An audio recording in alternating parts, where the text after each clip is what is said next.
कार्यक्रम के मुख्य अतिथि के आशीर्वचन के लिए मैं आमंत्रित करता हूँ। कृपया हम सबको उद्बोधन से लाभान्वित करें।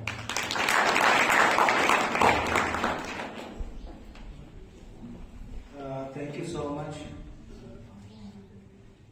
कार्यक्रम के संयोजिका डॉक्टर प्रोफेसर भटनागर, आशीष पारिक जी, लारा जी, सामने बैठे विशिष्ट अतिथिजन, शिक्षक साथियों, और जैसा कि मैडम ने कहा, सबसे प्रिय स्वयं सेवकों और सेवकों। मित्रों, जब एनएसएस की चर्चा होती है तो मुझे स्कूल के वो दिन याद आते हैं जब स्कूल में कैंप फायर हुआ करता था और हम सब इतने उत्साह के साथ उस कैंप फायर में भाग लेते थे। और उसके पीछे एक उद्देश्य छिपा होता था। उद्देश्य सिर्फ ये नहीं होता था, यूजुअली कैंप फायर सर्दी के दिनों में होते थे। उसके पीछे उद्देश्य छिपा होता था पैट्रियोटिक स्पिरिट को एनहांस करना, उसको डेवलप करना, कल्चरल एक्टिविटीज को प्रमोट करना और इस तरह से एक भारत श्रेष्ठ भारत की परिकल्पना को साकार करना।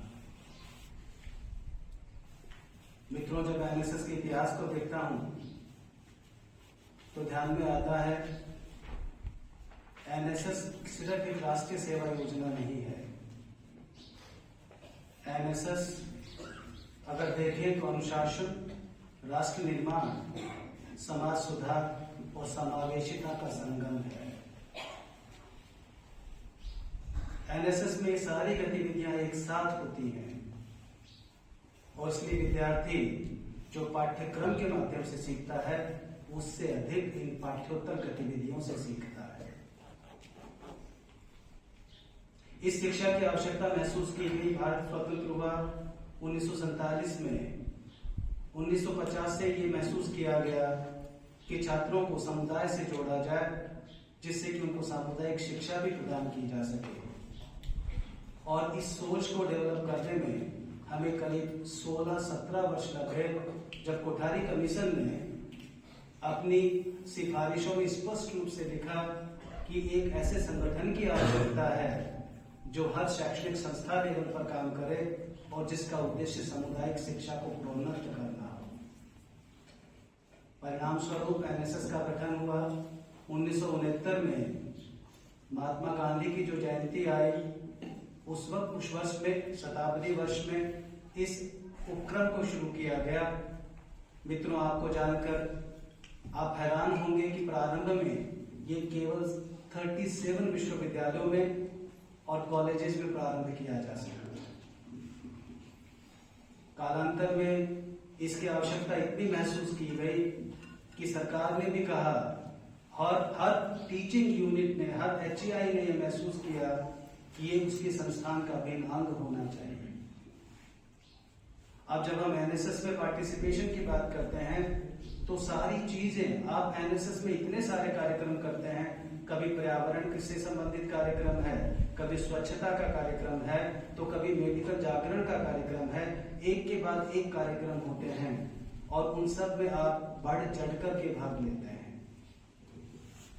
और इस मायने में विश्वविद्यालय की अपनी एक बहुत अच्छी छवि भी है और उसको मेंटेन करने के लिए मैं आप सबको बधाई देता हूं। मित्रों, जब इस छवि की बात करते हैं तो मेरे ध्यान में 2-3-4 बातें आती हैं, क्योंकि कोई भी आदमी, कोई भी संस्थान, कोई भी इवेंट अपने परफेक्शन पर नहीं पहुंचती है और इसलिए उसको परफेक्शन तक लाने में हमें क्या और प्रयासों की जरूरत है।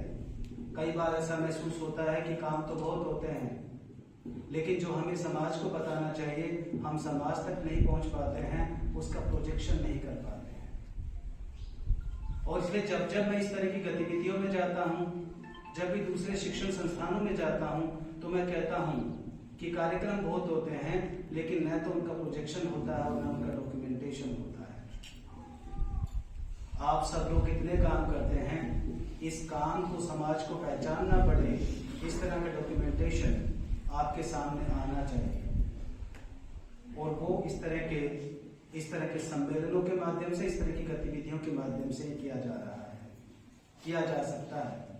मुझे जानकारी मिली है डॉक्यूमेंटेशन की दिशा में भी इस कैंप के माध्यम से कुछ शुरुआत की जाएगी और उस सब के लिए मैं कोऑर्डिनेटर मैडम को और उनके दल को विशेष रूप से बधाई देता हूं कि इस दिशा में कम से कम एक कदम शुरू हुआ है और इस कदम के माध्यम से समाज से हम अपने आप को जोड़ सकेंगे।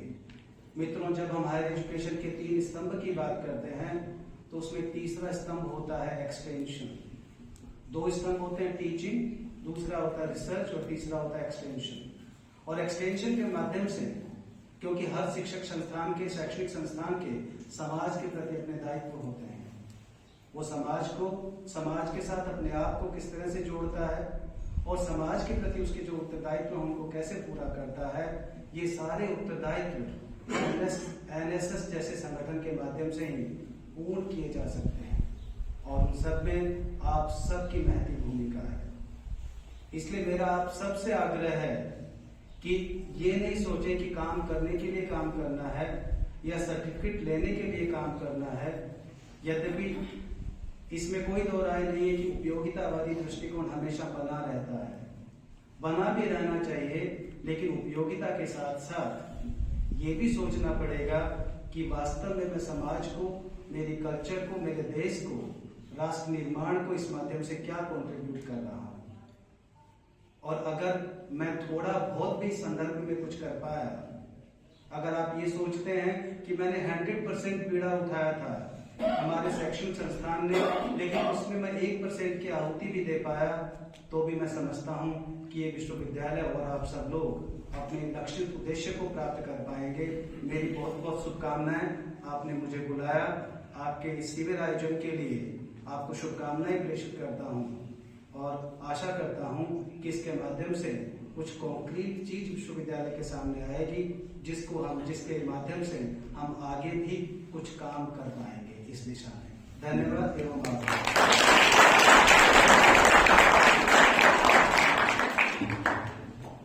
धन्यवाद माननीय कुलपति महोदय, आपके प्रेरणास्पद शब्द हमें प्रेरित करते रहेंगे और आपने जिस तरीके का हमें प्रेरणा प्रदान की है उसके लिए हम संकल्पबद्ध रहेंगे। कार्यक्रम के अंतिम, इस शॉर्ट कार्यक्रम के अंतिम पढ़ने के लिए मैं डॉक्टर आशीष पारिक जी को धन्यवाद का आमंत्रित करता हूँ।